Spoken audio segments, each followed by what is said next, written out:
What's up, coaches? Welcome back to the Dollars and Dumbbells podcast. I'm your host, Justin Green, certified financial planner, and I help online coaches take their profit in their business and turn it into real wealth outside their business so they can hit their financial goals for themselves and their families. Now, if you're listening, you might be wondering, I intended on rebranding this podcast earlier in the year to Financial Playbooks. But what ended up happening is I actually took more of a sabbatical. I had just had my second child.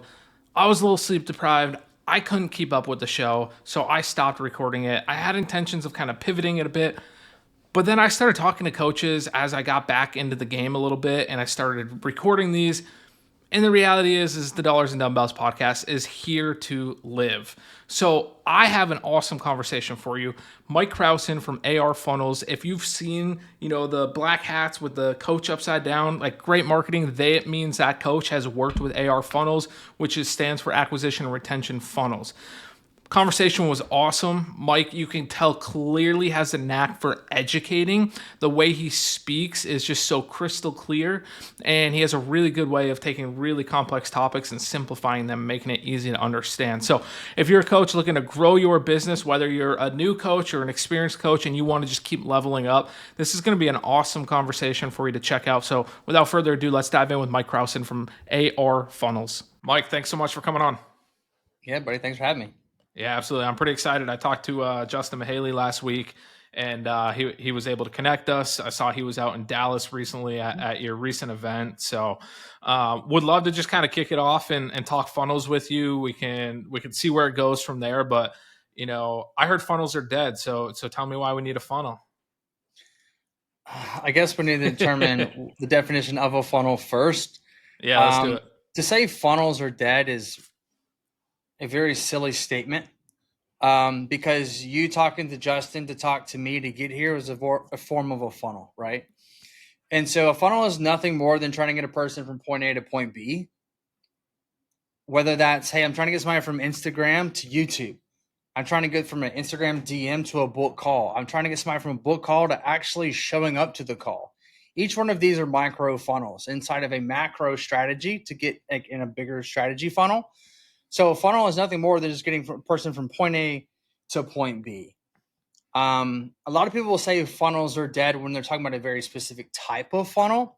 Like a VSL funnel isn't the best funnel anymore because the trust on the internet has gone down so much, which is why we want a conversation, which is why in the fitness coaching space, we say conversations over applications. We choose to have a conversation style funnel versus an application funnel. So what's that mean? So a conversation basically is, well, we always ask this question is like, well, how many applications do you get? And they're like, I get like 5 a month. Like, okay, how many conversations do you have a day? They're like 5 a day. I go, so how many people do you book calls from applications in comparison to conversations? Like, well, most of our book calls come from conversations. And I go, so why is the number one thing that you have as your link in bio the least performing thing you do? Because most people do like a book a call or schedule or like fill out our application to work with us in their link to bio. Is that what you're referring to? Correct. Yes. And so most people, usually the link they have inside their bio to create their funnel is like, buy my stuff, basically, or as close to it as possible. Marry me right now. Let's right. Exactly. Right. So it's like, if you're interested in getting married, click here. And it's just like, hey, I don't even know how to pronounce your last name, but just saw the reel that you posted. Can we take it slow a second? For sure. For us, it's conversation based is, can I give value in exchange for data? Have conversation, preferably in text message if we can get there, because it's the most trusted source of communication that we can have. And then book a call. And that's in sales in general. There's a certain point to where you got to go to the VSL style, or if you're selling a product, a consumable, right? A good, not a service, then you would want to take a different approach, a different type of funnel. That's the background that I came from. But when you're selling a service, like the more hands you shake, the more deals you make. Bradley. Relationship. You have to have those conversations. And that's where you want to set up a funnel so you can have more conversations. So what's the alternative? So we're not doing application in the link to bio. What's the alternative? How are you getting more conversations? And also to piggyback off that, I want to. So you said getting that text message, getting the phone number so you can send text. So you're taking this out of the DMs, right? I hear a lot about, the conversations in the DMs, but you're saying like a step further, like let's get it out of the DMs. Yeah. So to go back to your original question, ties into the second. Yep. So instead of doing application as the last call to action or your main call to action or book a call, which never happens, we should do something that's free value in exchange for data, name, number, email. Here's why I say that. The average e-commerce website, right? I come from e-commerce background. I've been a part of over 9 figures in sales through e-commerce. Not that they're all because of me, but I've been a part of brands collectively that have done it, right? I have an ego. I want to humble that ego for a sec. Say, hey, that's not me. I've just been a part of teams, right? For sure. But I've personally done 238,000 orders through my own personal Shopify website to know that the average website converts at 3% at a good website. My coffee website, right? We'd say, hey, you know what? This shaker bottle, it's 20 ounces. It is made of plastic. It ships in 2 days. Like, everything you need to know about this product. It converts at 3%. The average pop-up on the website where you get 15% off converts between 30 and 35%. Oh, by the way, out of those 30% of people that got the code, still only 3% of people total checked out. Meaning that value, 15% off in exchange for data, name, number, email, has a higher conversion rate than selling the product. And then we would sell 25% of all of our gross Wait, income. so are you saying, sorry, I want to make sure I didn't miss that. So are you saying people opted into that at a higher rate, but yet they still didn't buy even though they had the discount? Is that what you're saying? Correct. Cool. Okay. Wow. Okay. Wow. Right? I didn't. Because if that was the case, then if 30% of people filled it out, then 30% of people purchased, right? Yeah. So you're But saying realistically, it's like still goes back 10% down of to the 3. people that filled it out still made a purchase. Oh, okay. Okay. So when we take the approach of trying to gather data, then 25% of our gross income would come from selling inside emails or text message on the back end or abandoned carts, right? Other forms of communication, then here's my product, buy it. So when we look at from that approach and strategy, now the objective becomes as well, if these are what 7, 8, 9-figure companies are doing, what can I do for my little old business? So we normally don't know what to do. So we put what we see other people doing. Like, I need an application, so I'll just go to CryptoTite form, and here we are. Google form, and boom, I got it. So I look at things from a conversion rate over everything else. And if you don't know your numbers, you don't really know your business, or you don't have a business, one or the other. Having your prices like as the number one thing, right? If you never had an opt-in, even on your website, 3%.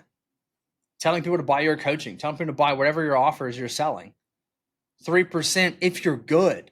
And when I mean good, I mean we spent tens of thousands of dollars to optimize a landing page through A/B testing and sending so much traffic through ads just to see if it was good. 3% is great. 4% is incredible. 5% you can spend unlimited money on ads. 6% I've never seen it. I just haven't seen it. Unless it's a Black Friday, right? But if we look at a 30-day collective, like you're not going to see a 6%. If you do, it's like the sham wow, right? We're selling the Snuggie, okay? So telling people to buy your stuff is the worst option. The next is saying, hey, book a call with me. Hey, I just saw this reel that you posted, and I saw it for the first time ever, just came to your page. I don't know how to pronounce your last name, Mike, but I'm going to book a call with you because the reel that I saw was just that amazing. That 30 seconds changed my life. Let me book a call. Oh, by the way, I'm 30 pounds overweight. I have the most insecurity, but I'm still going to book a call with you. Like, logically, that doesn't make any sense. So I don't know if you realize or if you know this, but so I'm a financial advisor. And so I have all sorts of financial advisor friends, and almost every one of us is just straight up book a call. And the few that have a lead magnet, it's like the worst lead magnet ever. It's like the 5 mistakes when hiring a financial advisor. Like I've seen that lead magnet on like 50% plus advisor websites. So I know that's not your target, but there might be a ripe market there for you if you ever if you're ever looking to expand, because we're so bad. We are so bad at marketing. Totally. And I think it just comes down to what does your end customer actually want? Like, what's your ICA want? And so that's just one thing. It's like 5 mistakes are being made. But if it was like, hey, like here's like the last 5 trends that we found that helped our portfolio 2x, that might be worth downloading. Yeah. Right? Because now I'm curious, like, hey, here's our top 5 stocks that we get everybody into. I'm interested. Tell me more. I have a financial advisor, but I don't want to know about these blue chips. Right? So with that being said, then the next thing is application. Apply to work with me.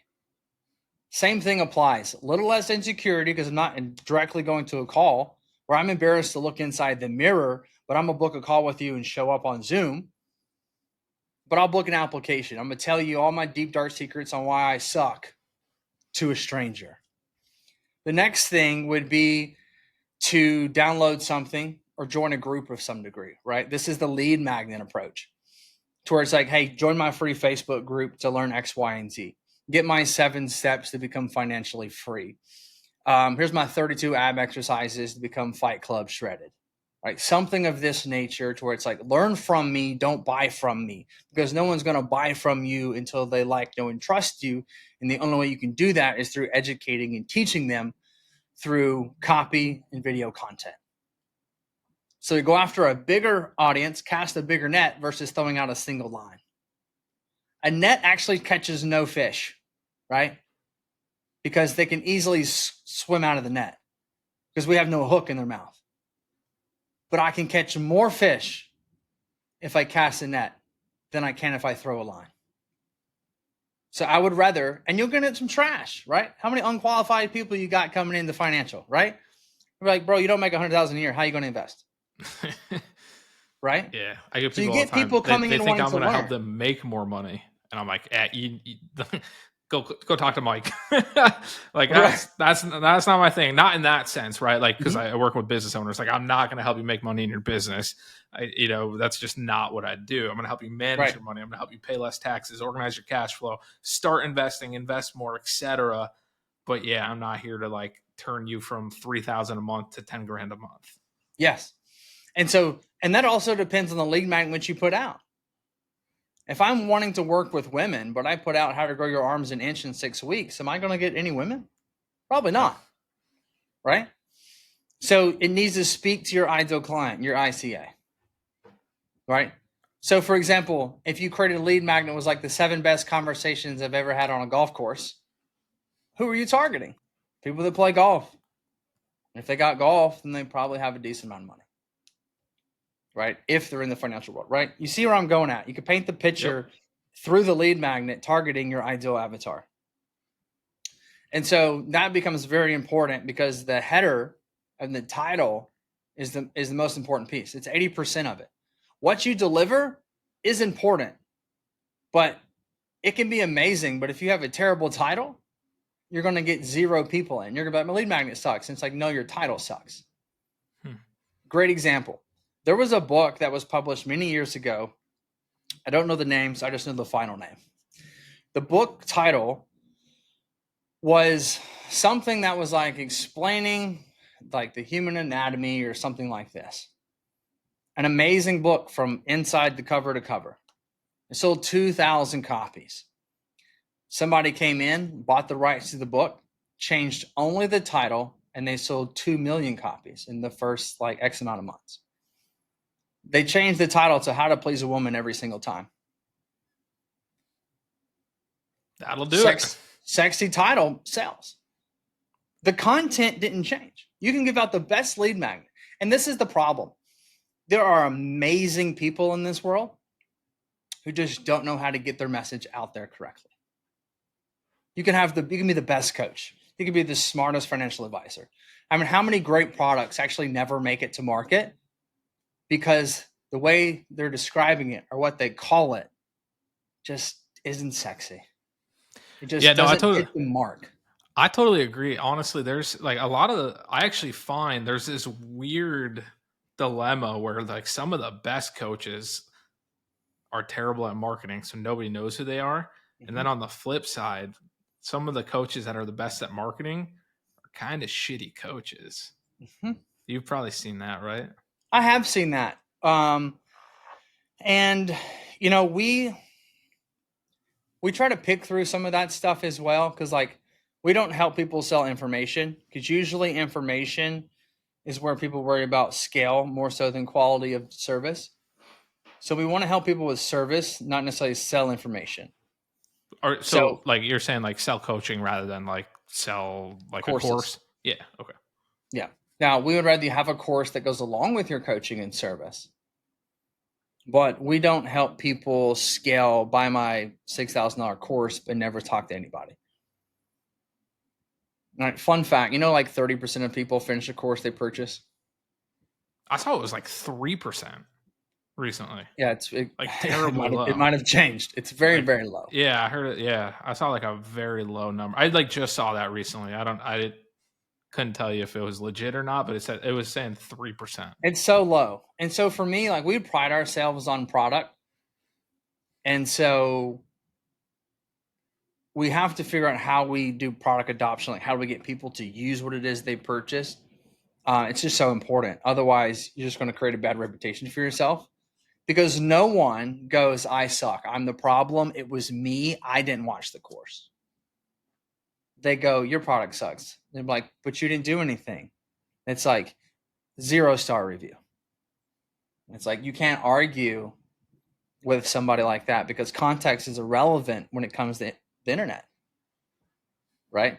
And so for us, it's so important that you deliver a product that's worthy. And so that's why for us, quality of the individual is so important for us. So important. On the conversion rankings, was there anything below the lead magnets, or was that the lowest tier? So we went from like the Usually buy give it like now, book a a call, group. A group of application. some Okay. degree is also really good, like a free Facebook group. Mhm. Again, depending on niche, right? And also like barrier of entry, right? If you have email only versus text message, you'll get more people to sign up. If you have no data collected and you're just going from Instagram to Facebook, you have a very high conversion. My argument is this, though. If they won't give me their telephone number, they're not going to buy from me anyway. So why do I care? So you're willing. I was actually going to ask that because I've read that like adding a phone number to like a form lowers the conversion quite a bit. But like Yes. your argument's like, yeah, but I don't care because that means they're probably more willing to buy or engage or It whatever. depends on the product, right? If I'm selling this shaker cup, But I no, don't need your telephone number sure, technically. yeah. I can just email it over. Hmm. But if I'm selling my service, oh, by the way, that's custom Hmm. to fit you and your goals where you have insecurity attached. How am I going to sell that through email? Let's take it a step further for a second. How many unread emails you got, Justin?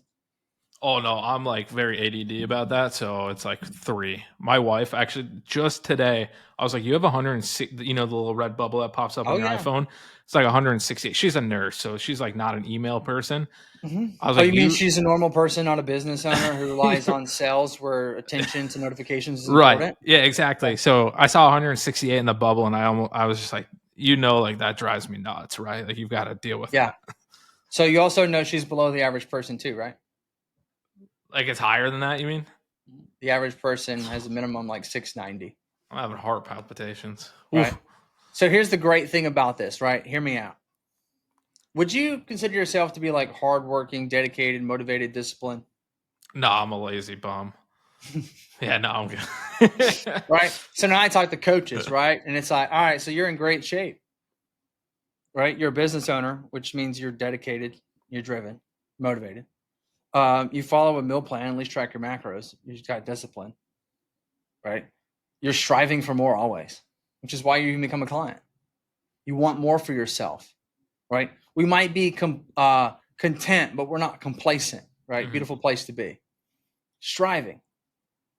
Well, the person that needs to lose 30 pounds, would you describe them as being hardworking, dedicated, motivated, and disciplined?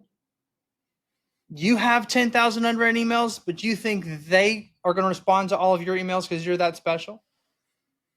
You're just going to go into the folder just like all their other work emails they get. And so for us, we just look at the data. The average email open rate is between 20 and 25% if you have great emails.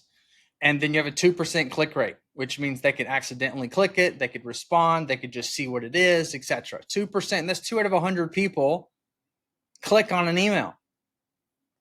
Text messages, 97% of them open in the first 3 minutes. 77% of them responded to in the first 10 minutes. It was 95 are read within the first, or open within the first 3 minutes. So another statistic, 73% of people, 73, 74, something like that, have purchased from a company after receiving a text message. 14% of people have made a purchase from a text message when they had no intent of buying. Meaning that if you just added text message to your business, you would have a 14% increase in sales. Everybody emails. 2020 ruined emails. Because e-commerce. I got a lot of questions. Let's dive in. So, how is texting client or prospects? Let's say prospects, not clients, or leads, or however you want to call them. Sure. People that want to work with you, haven't started working with you. How is texting different than email? There's got to be, I would imagine, different strategies, right? Like I'll get emails that are long, but if somebody sent me a long text, I'm like, yeah, dude, like not reading that. Yeah, Like, so let's just boil down. So you can't take email strategies and use them inside text message. yeah, exactly. So email is trying to do what? Email is trying to do what? Sell, right? Right. We don't use text message to sell, do we? No, not normally. Why do you use text message? Chat with people. To communicate. Yeah. Simple as that. All we're actually trying to do is just elicit a conversation. I'm not trying to sell you anything. Here's the biggest mistake people make. They send out a text message and they go, hey, Justin, thank you so much for joining my 32 ab exercises to get Fight Club shredded. Let me know if you have any questions. Versus another good one is like, hi, Justin, comma, next space. Thank you so much for downloading this ebook. I hope it finds you well. Blah, blah, blah, blah, blah. Like, most people make the mistake is that when they're writing their text messages, they're using their fingers and not their thumbs. So for people that use text message, let me put you on some free game really quick, all right? The funnel that I describe is broken down into 5 steps. Give something away for free in exchange for data. Okay? We want to then text them, make sure they got the free thing. Right? Hey, man, I saw you just got the ebook. Somebody said it didn't open up. Did you get it? Yeah, man, I did. Thank you. Okay, sweet. Now I want to conversate. Just out of curiosity, like, why did you get this ebook? You trying to do X, Y, and Z? I am. Cool. What have you tried before? Conversation now ensues to now find pain points and problems. Okay. And then forward to book a call. Great. So would you like to learn more about what it looked like to help you do X, Y, Z? Right. Now they book the call. Now we use text message to ensure they show up to the call. So you're still at the end. The end game is still trying to get them on the call. It's just like the end game of every communication is always to go to get them on a call. Get on right? the call. Okay. Emails, you're doing it through a story. You're trying to make some copy, heartfelt connection because there's no two-way conversation. I don't need to do that if I can ask you questions. Mm-hmm. And if I have to rely on, do you leave more people unread, ghosted on text message or DMs? Oh God, yeah. If you DM me, I'm probably not answering. Like I better like legitimately have a reason to chat with you. Yeah, and emails you might respond to 1 out of 200, right? If that. Yeah. And so if we look at it from that perspective, if we ever said, man, if I can just talk to them, I can sell them. Why are you trying to sell them? You just should talk to them. Just talk to them. Yeah. Shake their hand. Shaking their hand is being like, hey, did you get the free thing? Great. Ask them why they got the free thing. You automating any of this? Absolutely. How much of it though? Right? Because we automate all outbound until conversation ensues. Okay. Then we pick up manually. Then they book call. Then it becomes back to the automations. But like here's the secret. How do I text somebody so it looks like that you're texting your buddy or that you're texting your girlfriends? How do you make it look where it's authentic and real? How do we humanize the automation? We say things we would normally say. Like short form, like you're not super formal. Is that what you're saying? Absolutely. Yeah. So much so that we'll have automation set up where we purposely misspelled words followed by the correct word with the laughing emoji. You ever received a text message from a company with a misspelled word followed with a correction on purpose? Nope. But you have from your buddies. No, my buddies aren't smart enough to correct it. So I get your point. Right? So now we get to this point where we purposely want to be human. Yeah, exactly. So even if it feels like there's somebody sending you that, which is the intention. Because That I doesn't am feel sending automated. it. I just can't, as a business owner, send out every single message and chase you down. Right. The way we view it is we're going to let the system chase you until you finally respond. Then we're going to manually pick up the conversation and then go from there. Whether it's you, your setter, your team, whoever, but it's automate until like inbound, and then becomes manual, and then we set, and then they receive automations come up to the call. Where most people also make mistakes, where they send over this really, really, really long text messages leading up to the call. Versus we'll stint out staccato messaging, which is like 1, 2, 3. Wait, what? Staccato messaging is 1, 2, 3, like breaking things up into multiple messages. Oh, like so that friend you text that, like they can't put everything in one text. They just sent it like 3, 4 texts in a row. Is that what you're saying? Yeah. So staccato, another word for shotgun. Oh, okay, gotcha. Boom, boom, boom. I've never heard of that before. Yeah. So for example, hey Justin, this is Mike with AR Funnels, dude. So thank you so much for downloading our AR automation playbook. I saw that you liked this. Send. I just want to make sure you got it. Did you get it? Send message. Which is like how people normally text. Like an email, you would wait for a response. Humanize your automations. Like an email, you would wait for a response because that's kind of the formality of an email. But or you like ask multiple questions to get a full response. And you don't do that in text. Text, you don't send out 4 questions because you're going to get this response. And what's that mean? Oh, man, I ain't got time to respond to all that. Yeah. Baby steps. I got to get you, because what happens is that we ask either 2 open-ended questions and we don't do this or that. This or that. It says, are you trying to lose weight? Are you trying to build muscle right now? Did you come in through a piece of content, or were you referred to me from one of my clients? Are you currently investing at all? Or are you just looking to learn from my content?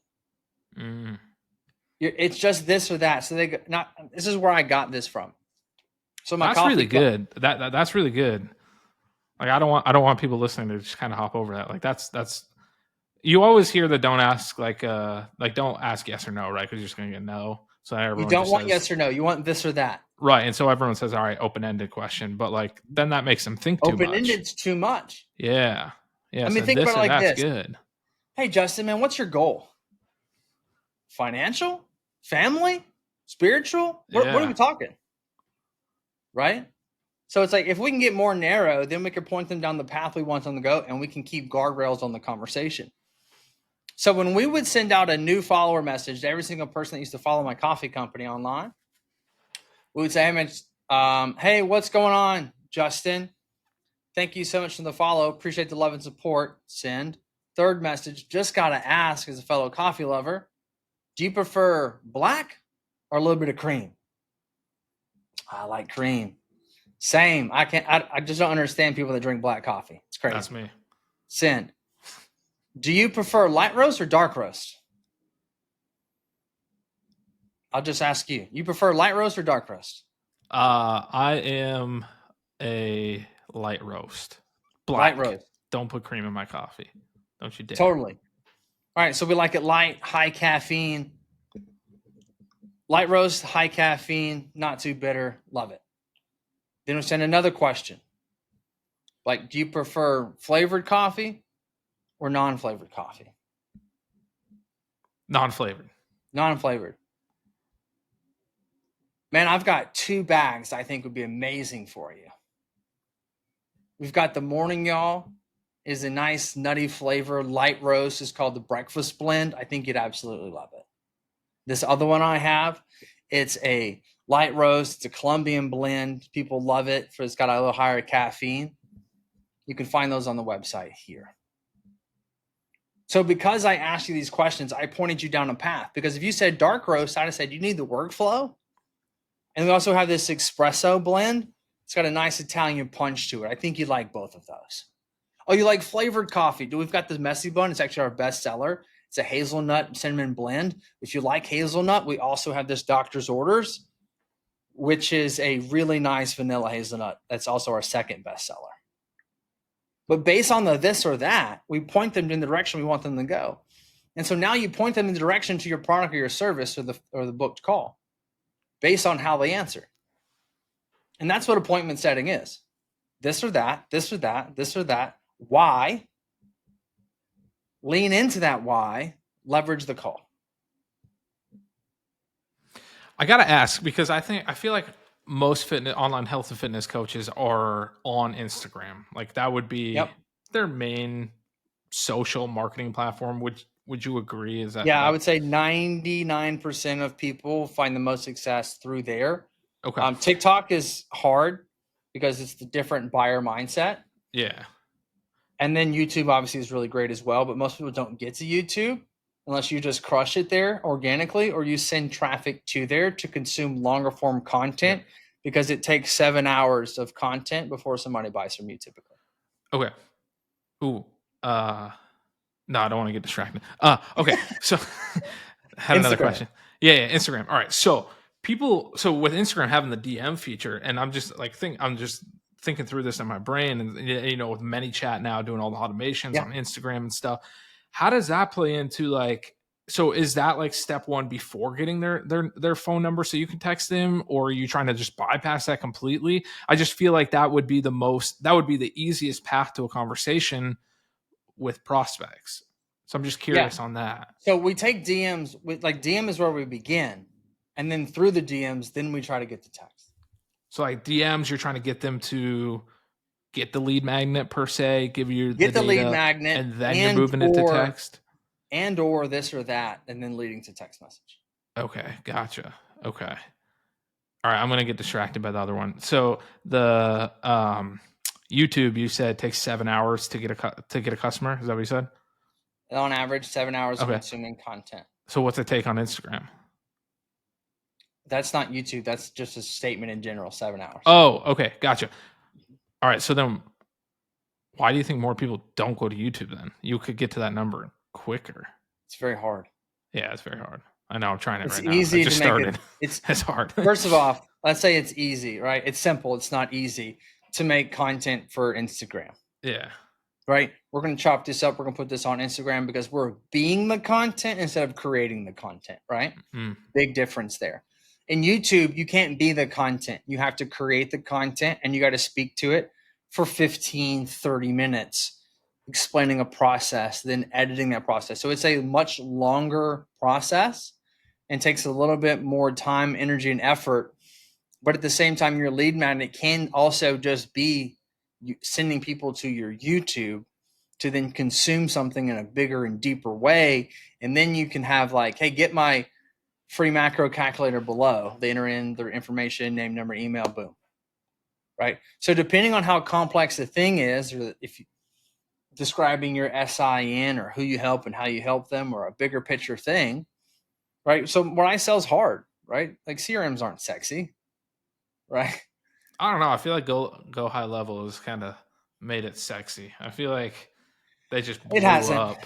No, it's not because I mean I can relate to not selling sexy things like sure because I'm not an investment heavy guy, right? Like earlier you used the example of like the 5 hottest stocks. Like my philosophy is that you shouldn't pick individual stocks. Like that's my philosophy. It's a very unsexy philosophy, but it's like scientifically evidence backed. Is really hard to pick individual stocks. So you're better off actually just buying into the index, saving on taxes as a business owner and organizing your cash flow, etc. Yeah. That's you're not going to tell me that you think you just fell asleep. A good idea, are you? What's that? You're not going to tell me mutual funds are a good idea, are you? Oh yeah, they are. They're great. Statistically, you don't make any money. That's not true. Like that's what I've seen. Well, Another conversation another day. Well, hold on. No, it's right now. No, but first off, let's like also define for anyone listening. A mutual fund can be a lot of different things, so it's hard to say, right? Because if you have a low cost mutual fund from Vanguard that's just replicating the S&P 500, well, then on average, that's going to get about 8 to 10% over the long term. Which, granted, some people, a lot of entrepreneurs are more aggressive; they want more than that. That's fine, but that's where you should, like, your aggressiveness and making more money should come from your business, and then the market should be passive. But there are mutual funds that are high fee. There's mutual funds for all different things, so you could have mutual funds that lose money. So I need to correct what I said of like that's not true. They're like the right mutual funds or ETFs that follow low cost indexes over the long term actually scientifically do get you about 8 to 10%. Like the S&P 500, there's not a 20-year period going back like 100, 200 years that loses money. Like it's always positive. Now, past results are not guaranteed. Future results like depend. Can't guarantee anything. We all know the disclaimers I have to put out there. So I just had to correct that. But I don't even remember what we were talking about before that. So anyways, yeah. So you were saying like selling CRM is not sexy. Individual stocks. Yeah, but right. We got into that because we're talking about like not sexy. Yeah. So, but here's the truth, though: is like look at it from this perspective. We have to sell them what they want and give them what they need. Maybe that lead magnet isn't exactly what you do, but it's what they wanted to hear. So that's what got the information. As a fitness coach, I know that I cannot spot reduce stomach fat. However, if I said, here's the 7 things you need to do to lose your stomach, that's what you want. So that's what I tell you and give you. And then we go into deeper once you're inside of what I do. Right? Hey, you want to 10 extra conversations in the next 90 days. That's not what I sell. What I sell is a CRM, which has comment keywords and link in bio and text message and email and calendar and onboarding and contracts. But if I can 10 extra conversations in the next 90 days through an automation playbook, not only am I selling you what you want, but then I'm giving you what you need. So it's outcome driven. And so I think that's where you might not deal with single stocks. However, if you said, hey, here's a report over the last 13 years, the most successful stocks there have been, and then you basically give that information, then you say, you can do those, you got to catch them at the right time. So instead of doing that, why don't we do this collective where we go into the S&P? See what I'm saying?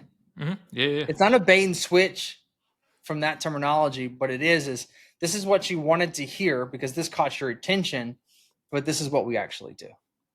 Yeah, it's kind of like it's not a bait and switch because it's not like you're trying to sell them something like completely like ridiculous, but it's more of like, this is what you wanted, but let me kind of like teach you why that might not be what you should want. This is the attention grabbing piece. This is what got you to stop. This is what got you to read the headline on the gossip magazine that was in the grocery store. Like tabloids, like those are the most paid copywriters in the world. Tabloid magazines, because they're what make you go, oh, I didn't know that about Jennifer Aniston and Brad Pitt. Makes you stop, and then it makes you open it, makes you buy it. Yeah, so that's why TMZ blew up. That's why it's the headline. Yeah. And so inside of it, once you read the headline, then it gives context, and you go, oh, that's not what that actually was. That's just an explanation of the bigger picture. That's why all the tax influencers piss me off, because their reels they're good at marketing. Their reels are terrible, and then you're like, okay. Not terrible in the sense of like, no, they perform well. They're really good that way, like some of the big ones. But the context of the information is not correct. There is one guy who's really good tax guys or politics. Yeah, all of them, right? It's all the same. There is one guy, like he actually, I will say, he does a good job of burying the context, like in the comments. And I'm like, all right, at least he gives it. But then there's some who's like, it's like, oh, this is Yeah. so bad. Uh, I on the flip also side, think that there's a if really you good tax influencer. She's a lawyer who started making really good content reacting to them and like giving you the actual tax law. She's like blown up like crazy Mhm. because she's done the flip side of it. So what she's doing is stealing the headline Yeah, and then because giving. She's kind of doing what you just said, actually. If the you think real about it, thing isn't sexy, yeah, right? So she's she's kind of doing what stealing you the just said. outrageous statement, which is what caught your attention, and then she gives like the realness or Yeah, facts to that situation, right? yeah, So all she's doing actually is just attaching on to somebody else's sexy headline. yeah. And that's what reaction videos are. You take viral clips because no one's taking a clip of somebody that got 900 views because it's a terrible hook, Right, right, right. terrible headline. It's not going to get any views. But when you say, hey, this is my 400 calorie diet a day that helped me lose XYZ, people are going to be like, what? And then they go into it, right? So we steal somebody else's attention, which is, that's all a trend is. This whole like on the thing, right? What was it? The guys in Indonesia, was that where it was? On the boat, the kids? I have no clue. The Aura farming? I don't know that one. Man, where you been living on a rock? I have 2 young kids under 2. They were probably aura farming. I, 6, 7? dude, I just figured out what that was the other day, and I still don't get it. It's trend, right? So it's stealing that and putting that into content. Right? So what's going on that's trendy, that's controversial, and then attaching onto it. I remember the Especially morning trend routine one catching. from Ashton Hall. That was a recent one. Right? Or any meme that's essentially gone viral, right? Same content. Yeah. Anything All right, that's going on, you're stealing it and using it. So that's what you got to do to grab attention to essentially get leads. let's get tactical for fitness coaches before we round out. What are the biggest mistakes that they're making with the funnels? Like where should they start? Like if there was someone listening right now and they're like, wow, my funnel sucks. Like what's the first thing you would be like, all right, work on this? So I had to figure out what part of a funnel sucks, right? Yeah. So I always tell people, let's start here. Let's say that you have a 50% close rate on all of your sales calls, which means you need 2 sales calls to make 1 close, correct? The question now becomes is how many conversations do you have to get 2 sales calls booked? Let's say it's 10. 10 DM conversations lead to text message conversations or straight from DM to booking call, but 10 convos lead to 2 book calls, lead to 1 client. With me? That's 10%. You agree? Mm-hmm. So now we have a 10% ratio from 10 conversations, 2 book calls, 1 close. When you wake up tomorrow and you say, I need to get a client, and you say, I got to get a client today, how you show up is, I need a client. What can I post to get a client? I'm looking for 5 people ready to take action. I'm looking for somebody that's finally ready to make a change. I'm looking for somebody to pay me today. Is it going to be you? But if we did the math, we know that 2 book calls, 10 conversations gets me a client. Now I wake up and go, how do I get 10 conversations started today? And then I go, okay, so if I'm going to start 10 conversations, what can I talk about that's going to do that? Is there anything that's controversial that I can speak on? Can I give something away for free that's so good, people are just going to have to get it so I can get a telephone number and response? What can I do today to start 10 new conversations? Because if I can get 10 conversations, I'll know I'll get 2 book calls and I'll know I'll get a client. So actually, when you wake up trying to get leads, you make more money than when you wake up trying to get a client. So stop focusing on getting clients, focusing on getting leads, because you cannot have a client without a lead. Is there a way to control like how you get those combos, right? So like, yeah, of course you post a piece of content, but then you kind of put that out into the universe and you don't know what's going to come back. Yeah, so volume always wins. So just post more. Post more. You know, usually what we find out is what's working, you should probably just do more of it. Yeah. It just requires work, and that's where most people go, hang on a second. I Did thought not this sign was up for that. Hey, easy. hold on, Mike. Hold on, Right. Mike. I was told I could work from the beach. I could post once a month, You say and the word passive income, I'm I gonna lose was it. yeah, I was gonna have some passive income. You know what is passive though? The S&P 500. Um, it's really, I mean, if you think about it. But anyways, yeah, you lose them at that word, the hard work part. I guess two Yeah. words. And so there's a difference between a coach and a business owner, because there's a lot of great coaches that are not business owners, and those people should work at gyms because they bring you clients for you. Mm-hmm. They bring leads in the door. And so what happens is we take the approach of, well, I'm great, so you should hire me. And this is what that actually looks like. You're running your business like your McDonald's. People just come in and take orders. Mm-hmm. But at the same time, do you have the branding that McDonald's has? Do you have the reputation? Have you been around for the last 70 years? No, you've been doing this for 7 months. You build a website thinking, I got a website, come by. It's like, it doesn't work like that. We don't Aren't you have the cutting for a branding. show right now? Me? Yeah. I'm 5 weeks out. Yeah, dude, chill with the McDonald's. You're gonna be starving. My goodness. I haven't eaten McDonald's in a minute. Definitely since I quit drinking. So, um, however, I do love McGriddle. It is some good pancakes. McDonald's tastes good. That's why so many people eat it. Like, let's call a spade a spade.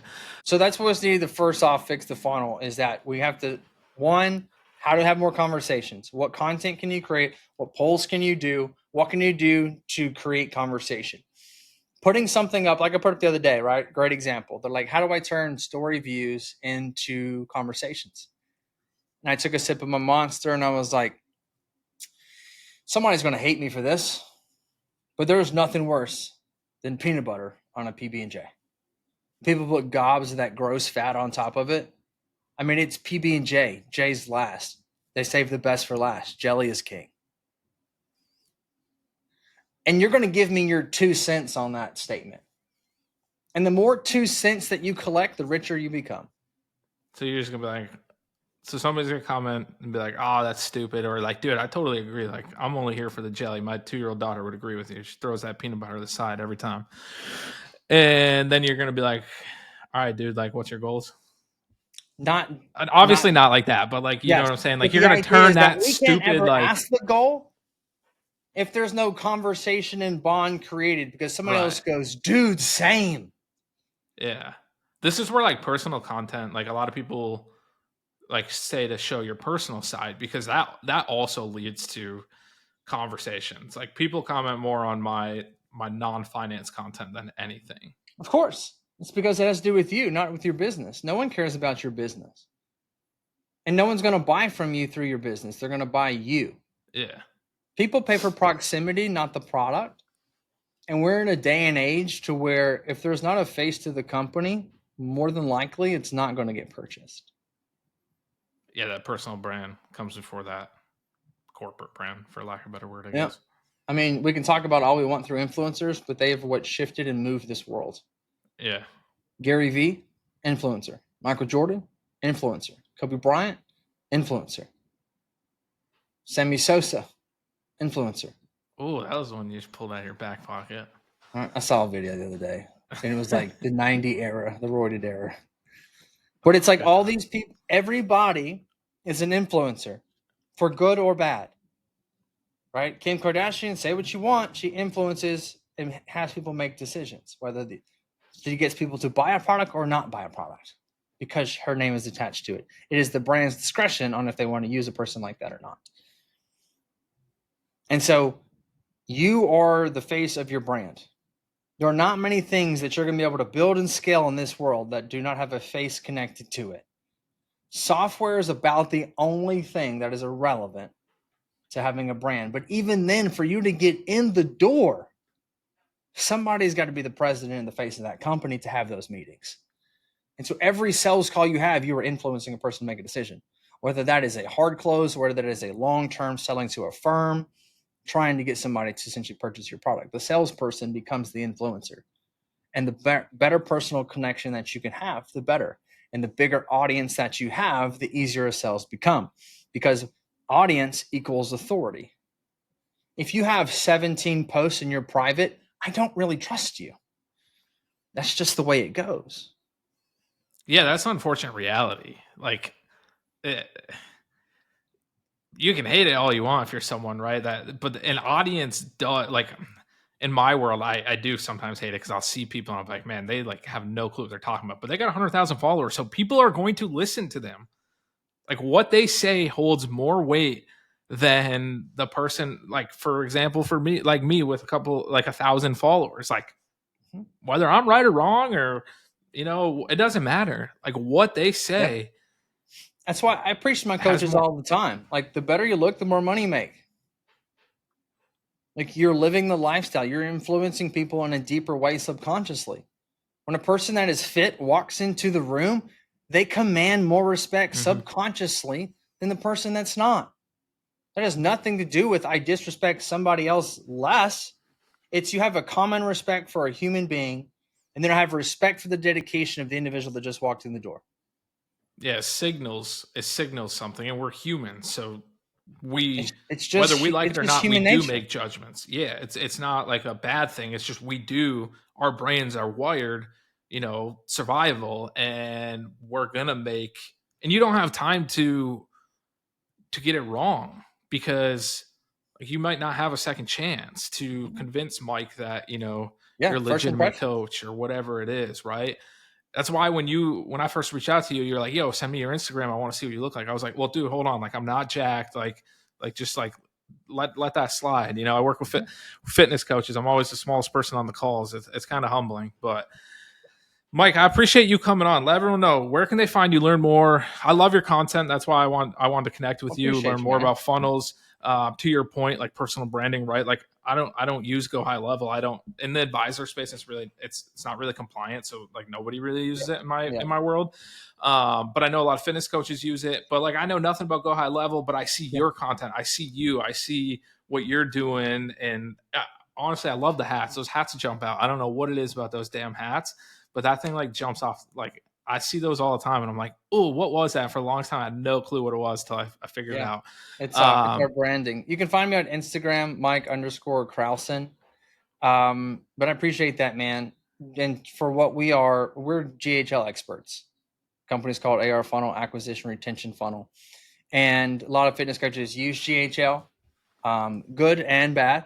Mhm. But for those who are looking for a professional person that come and help them optimize, not just have, I always describe the fitness coach. It's like having macros. Everybody has them, but are they optimized and being adjusted so that you can become better and better and better? Or you just set it and forget it, and then your results stop. And that's usually how we operate.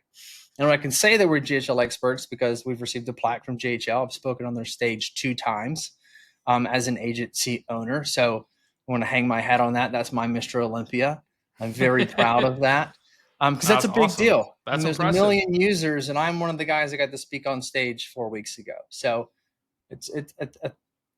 we're doing a pretty good job. That's impressive. Well, I appreciate you coming on here, spitting some free knowledge for everyone, and go check out Mike on Instagram. Appreciate you, man. Thanks, Justin.